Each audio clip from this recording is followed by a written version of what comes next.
Salam sejahtera untuk kita semua. Salam guru penggerak.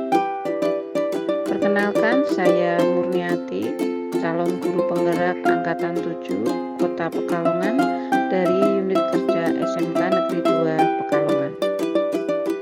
Pada kesempatan ini, saya akan memaparkan tugas koneksi 1.1A8 koneksi antar materi, kesimpulan dan refleksi modul 1.1. Pendidikan Ki Hajar Dewantoro sedikit banyak mempengaruhi pemikiran pendidikan di Indonesia sejak dulu hingga sekarang, dan semboyan Tut Wuri Handayani sangatlah tepat diimplementasikan dalam kurikulum Merdeka Belajar. Saya akan merefleksikan diri saya melalui 3 pertanyaan berikut. 1. Apa yang Anda percaya tentang murid dan pembelajaran di kelas sebelum Anda mempelajari modul 1.1? Pertama, proses pembelajaran berpusat pada guru. Kedua, kurangnya motivasi murid hingga murid menjadi pasif dalam pembelajaran. Ketiga, guru cenderung berfokus pada terselesaikannya materi hingga kurang bisa memahami karakter murid. Ketiga, guru cenderung fokus pada ketercapaian KKM dan tidak mengutamakan kepentingan siswa atau murid. Ketiga, masih menganggap bahwa hukuman dan sanksi pada murid dapat mengubah perilaku mereka ke arah yang lebih baik. Dan yang terakhir, kegiatan belajar selalu dilaksanakan di dalam kelas. Pertanyaan yang kedua, apa yang berubah dari pemikiran atau perilaku Anda setelah mempelajari modul ini?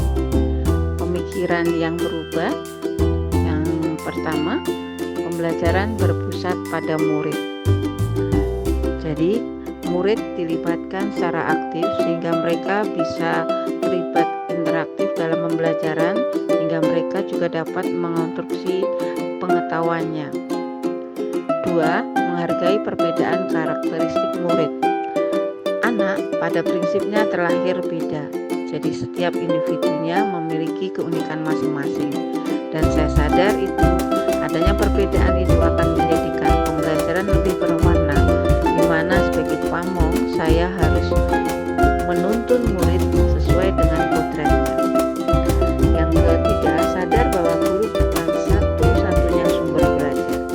Menyadari guru bukan satu-satunya sumber belajar, apapun yang ada di sekitar kita bisa menjadikan sumber belajar untuk murid. Murid bisa bebas mencari sumber belajar di mana dia menemukannya. Dan yang keempat, guru memberikan kebebasan murid sesuai dengan kodrat alam dan kodrat zaman. Guru akan memberikan kebebasan murid sesuai dengan kodrat alam dan kodrat zamannya yang bisa merubah penilaian dari menuntut menjadi menuntut.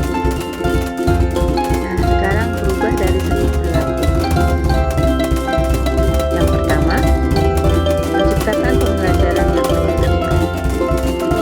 Menciptakan pembelajaran yang menyenangkan, menarik dan menyenangkan. Saya akan berusaha menerapkan beberapa metode pembelajaran untuk menciptakan pembelajaran yang menarik dan lebih menyenangkan. Yang kedua, memberikan kebebasan murid untuk menyelesaikan tugas sesuai dengan minat, bakat, dan kreativitas.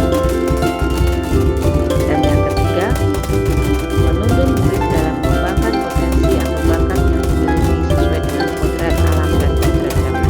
Dengan melalui kegiatan observasi, wawancara, pendekatan personal, guru akan bisa memahami potensi dan bakat yang dimiliki oleh setiap murid sehingga mampu menemukan potensi dan bakatnya secara maksimal. Pertanyaan yang ketiga, apa yang dapat segera Anda terapkan lebih baik agar kelas Anda mencerminkan pemikiran Ki Hajar Dewantara? Pertama, merencanakan dan melaksanakan pembelajaran yang kreatif, inovatif, interaktif, dan komunikatif, sehingga mereka mendapat pembelajaran yang lebih bermakna dan menyenangkan. Menerapkan konsep merdeka belajar. Menerapkan merdeka belajar di sini memberikan kebebasan kepada murid untuk bereksplorasi dalam menentukan belajar baik akademik maupun non